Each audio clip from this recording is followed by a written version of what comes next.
Не волнуйся. Кому пришла такая идея снять клип «Чайки»? В 6-7 классе со мной перестали общаться все девочки. Слушаете ли вы такой жанр, как кей-поп? Вот во время этих туров ко мне пришла идея сделать такой танцевальный трек.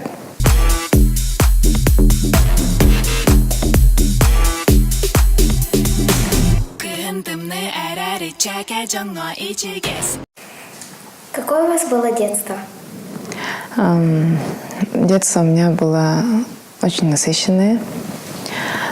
До школы я очень много времени проводила у бабушки с дедушкой в деревне, потому что у меня родители артисты, и они постоянно гастролировали. Вот. Потом я поступила учиться в Якутскую национальную гимназию. Была отличницей, была олимпиадником по математике, параллельно выступала. Я пою с 9 лет. И когда я была в твоем возрасте, когда мне было 13 лет, я поехала в Японию представлять Якутию на международном конкурсе молодых композиторов. Выиграла там специальный приз. Вот. И, в общем, очень интересное, очень насыщенное у меня было детство. То есть где прошло детство твое? Здесь, в городе Якутске в основном. Но бабушка с дедушкой жили в Майе, это недалеко отсюда. Вот, и я ездила вот туда-сюда. А кто вы по образованию? Я окончила финансово-экономический институт, тогда еще назывался Якутский государственный университет, по специальности менеджмент организации. Вот у всех детей есть такие как бы любимые предметы и нелюбимые предметы. Вот какие ваши любимые предметы были? Я очень любила точные науки, математику, информатику, физику. Нелюбимые, соответственно, гуманитарные.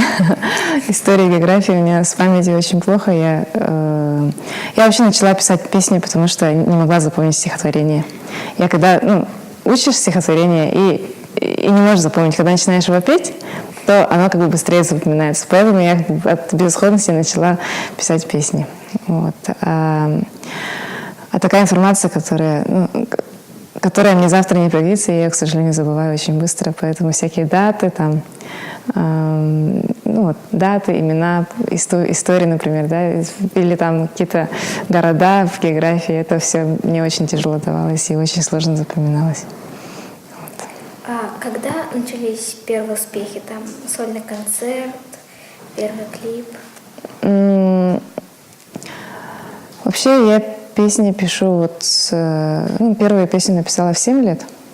Вот. Потом, когда я училась в 3 классе, мне предложили принять участие на республиканском конкурсе юных композиторов, где я представила там 2 свои песни, выиграла конкурс в своей номинации, меня пригласили на телевидение. Тогда была передача детская «Тюнник». Вот, и там мне сняли 2 клипа. С тех пор меня начали узнавать, приглашать, выступать и так далее.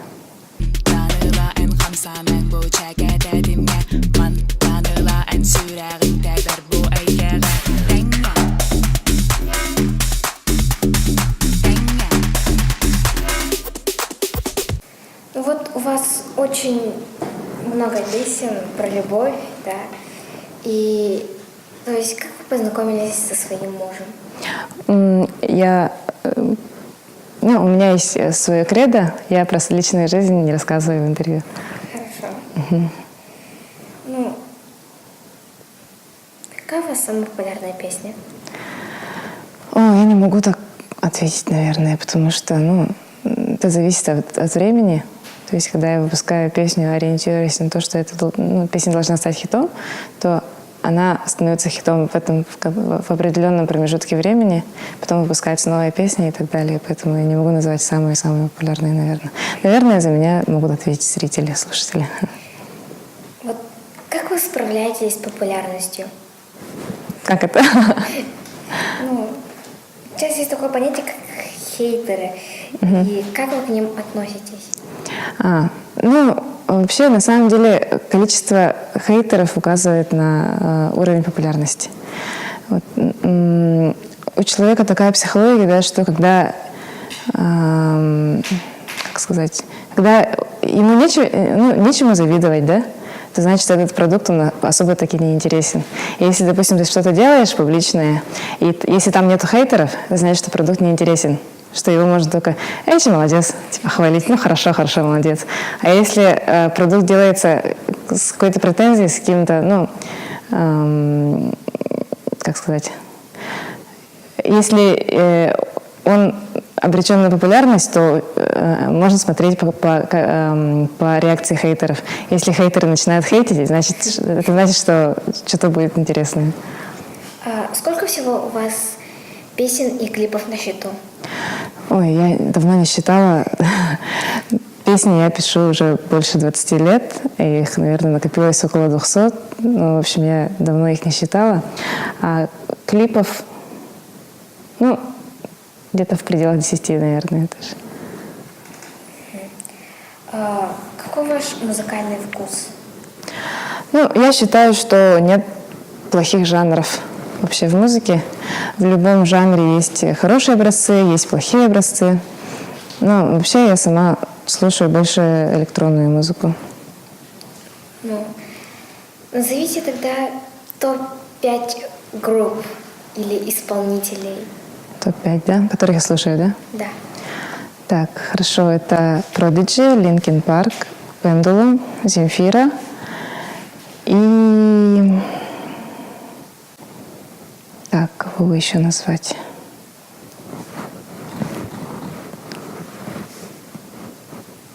Все, топ-4. Вы свои песни сами пишете, да? Угу. А пишете ли вы песни для других? Да, бывает так, что если мне очень понравится исполнитель, если я увижу, там, как он поет на сцене, и ко мне придет идея, я могу написать очень быстро для него песню и предложить ее ему. А кому пришла такая идея снять клип «Чайки»? «Чайка» — это полностью идея моего мужа. То есть я, когда написала песню, она просто... У нас есть команда друзей, артистов, диджей Шими, Джида, Галя Виноград, Киджа, Пансаж. Да? С этими ребятами мы очень много ездим по республике, даем концерты, даем дискотеки. И вот во время этих туров ко мне пришла идея сделать такой танцевальный трек «Чайка», шуточный. Вот. И когда я написала эту песню, придумала эту песню. Муж услышал ее и почему-то сразу представил себе смешного толстого дядю с зелеными волосами. Мы сразу же поняли, что это должен быть, что эту роль должен исполнить Толя Кириллин. И он начал думать над клипом. Сейчас он думает уже над фильмом «Чайка», который должен выйти осенью. Чем, кроме музыки, вы занимаетесь? Вообще я работаю. Я работаю в Государственном театре эстрады художественным руководителем. Вот. Это, конечно, тоже очень сильно касается музыки. Помимо музыки у меня очень много других дел.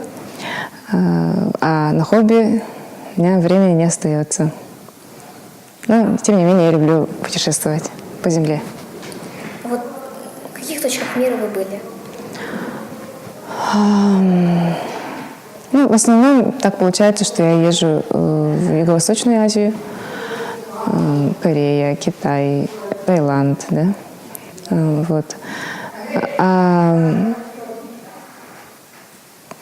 Как сказать, Европа и Америка мне пока почему-то не интересны. Мне вообще не очень нравится посещать точки популярности и глобализации. Мне больше нравятся какие-то дикие точки, наверное. Поэтому хотелось бы, есть большая мечта объездить именно свою республику сначала. Вот слушаете ли вы такой жанр, как кей-поп?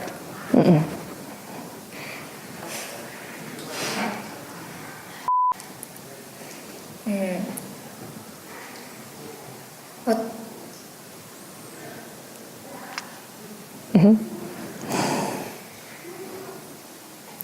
Что вам понравилось? Ну, где именно вам понравилось путешествовать? Путешествовать. Ну, мое самое последнее яркое впечатление было от Верхоянска. Верхоянск. Рассказать? В общем, мы поехали на Сехаланхо. Вот, и там размыла дорогу, мы застряли, и расстояние от Паттакая до Верхоянска где-то в 60 километров мы преодолевали сутки. То есть мы там где-то, как сказать, где-то вброд, где-то там на катере. В общем, это было очень такое необычное, интересное приключение. Вот. И вообще, ну, потом еще поднимались на гору, на Кихелях. Вот. И это было такое незабываемое приключение, незабываемое ощущение.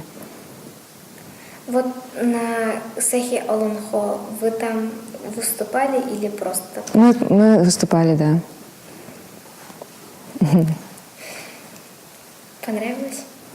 Ну вот я же говорю, да. Вы говорили, что ваша бабушка и дедушка из Майи. Мгм. Ну,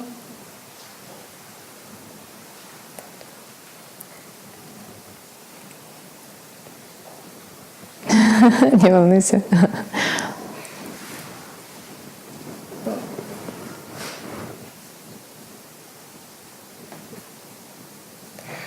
были ли вы в таких местах, как Турукая? Нет, в Турухае я еще не была. Ну, тогда сходите, очень красиво. Хорошо, обязательно. А вот были ли вы на Ленских? На Ленинских столбах, да, была. Круто, ага. Вот. Но где вы родились? В городе или в деревне? Я в мае родилась. Как вы пережили свой первый сольный концерт? Первый сольный концерт мой состоялся, когда я училась то ли в 9, то ли в 10 классе. Вот. Это происходило в ДК Кулаковского. Ну, конечно, это было очень волнительно.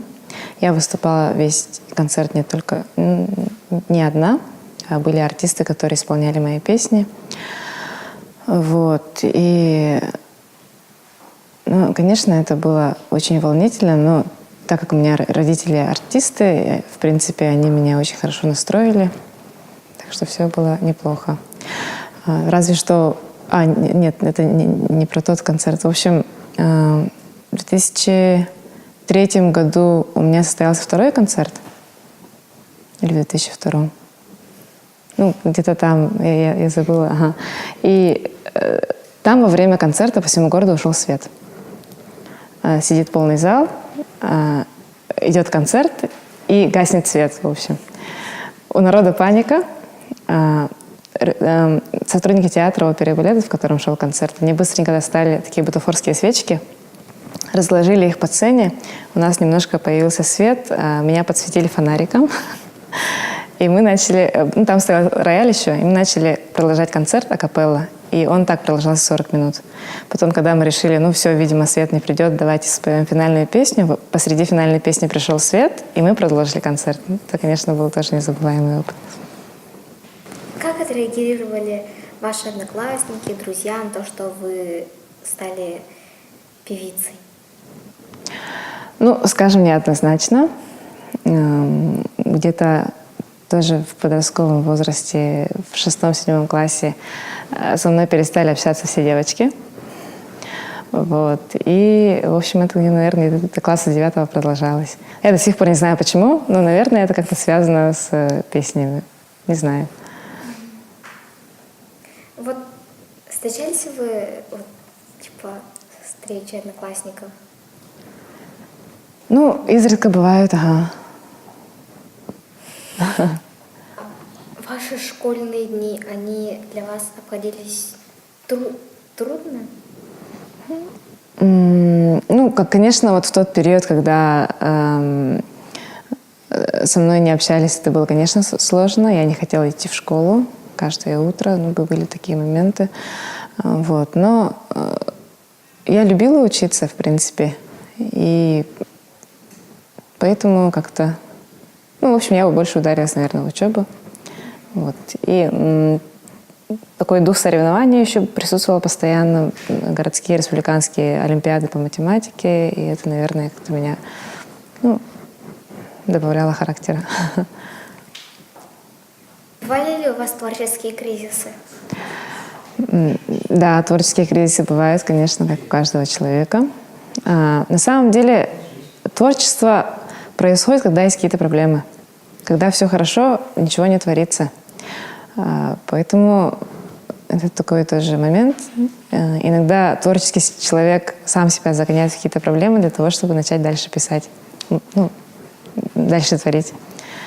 Вот. Но иногда бывает так, что прям годами ничего не пишется, не хочется выступать, не хочется, ну, хочется только сидеть дома, там, заниматься будничными делами, рутинными. Я раньше страдала от этого, потом поняла, что надо просто с этим смириться и жить, ждать, пока не наступит очередной виток творческого всплеска. Как вы поднимаете себе настроение в такие моменты? Ну, я стараюсь чем-нибудь заняться. Я вообще очень человек движения. Я не могу там лежать дома, смотреть сериалы, там, не знаю, весь день лежать дома с утра до вечера. Это для меня очень тяжело. Мне обязательно нужно чем-то заморочиться и что-то делать постоянно, быть в движении, иначе я впадаю в депрессию. Поэтому, когда у меня нет настроения, начинаю что-нибудь придумывать новое. Вот многие люди во время уборки включают музыку и поют под нее и убираются. Делаете ли вы так? Кстати говоря, нет. Я вообще слушаю мало музыки. У меня в машине тишина, дома тишина. Меня бесит, когда там просто так фоном включен телевизор или радио, да. У меня дома нет ни того, ни другого. И как-то вот почему-то... Ну, может быть, потому что в работе слишком много музыки. И мне больше нравится тишину слушать.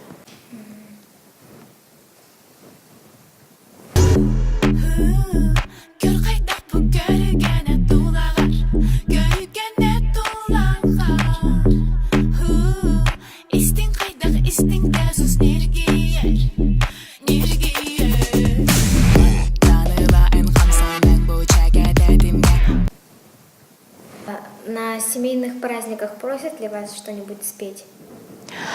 Знаешь, у меня с детства сформировалась нелюбовь к праздникам, потому что меня постоянно заставляли петь. Но была такая фишка, что вот бывают же праздники, да, там есть взрослый стол, а есть детский стол. На детском столе все вкусно и быстро заканчивается, да. И мне позволяло сидеть за взрослым столом, потому что мне нужно было петь. В общем, была такая фишка, но тем не менее петь для кушающих людей как-то мне не нравилось с детства, и поэтому я очень редко выступаю на застольях, на праздниках. Это бывает... Раньше я вообще не выступала, но в последнее время иногда принимаю заказы, если очень просят, потому что для людей все-таки какие-то значимые события типа свадьбы или юбилея, да, это, наверное, один из самых редких событий в жизни, и они хотят вот услышать любимую песню, там, да, как-то отметить это, а не просто там сидеть, кушать и слушать кого-нибудь, да. Это немножко разные понятия. До меня это дошло. И, в общем, редко беру заказы на выступление до сих пор. Вот вы часто едете к себе на родину в мае? Да, конечно. Я первые мои песни, не первые, а многие популярные мои песни были написаны в мае на крыше. Я любила забираться на крышу, потому что туда никто не добирался, кроме меня. Я там сидела, пряталась и писала свои песни. Вот. К сожалению, бабушки с дедушкой нету, но наш двор до сих пор сохранился. Я там Я очень люблю там бывать. И как только появляется свободное время, стараюсь проводить там. Его там. Вот зимой там открывают всякие горки, катки. И возите вы туда своих детей? Да, конечно, стараемся. Сами тоже катаемся. А детям нравится бывать там в мае? В мае, да, конечно, очень нравится тоже. Ты ездишь в деревню летом? Да. Тебе больше нравится летом там проводить? Лето там проводить или Да, в городе? люблю бабушки проводить лето. Да. Я в твоем возрасте не любила. Я хотела оставаться в городе, потому что мне казалось, что тут начинается... Как только я уезжаю, начинает что-то происходить в городе. Но потом выросла, и обратно мне начало нравиться в тишине больше. Будете ли вы готовить? Ну, вообще, по идее, люблю, да, но на это у меня очень мало времени обычно бывает. Вот. Потом с недавних пор мы начали питаться правильно в семье, поэтому ничего такого супер интересного там приготовить не очень получается. Так что основной рацион — это нежирная грудка, нежирное мясо и все такое.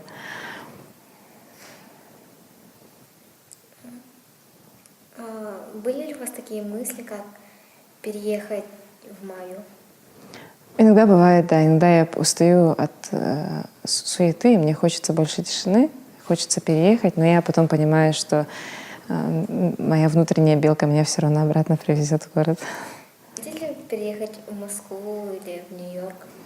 Еще более такое место нет. Я очень не люблю большие города. Мне очень плохо, когда вокруг очень много людей, очень много движений. Это слишком. Я люблю свой город. А вам нравится больше зима или лето? Мне вообще очень нравятся все наши времена года, которые происходят в Якутске. Да? Мы, по-моему, в Якутии больше, чем в других странах, переживаем настоящую зиму, настоящее жаркое лето, настоящую слякотную весну. У нас все очень живописно. Я очень люблю наши морозы, наши туманы. Некоторые меня не понимают в этом плане, но если зима бывает теплая, то у меня есть ощущение, будто ее не было. Мне обязательно надо, чтобы такой мороз хотя бы пару дней постоял.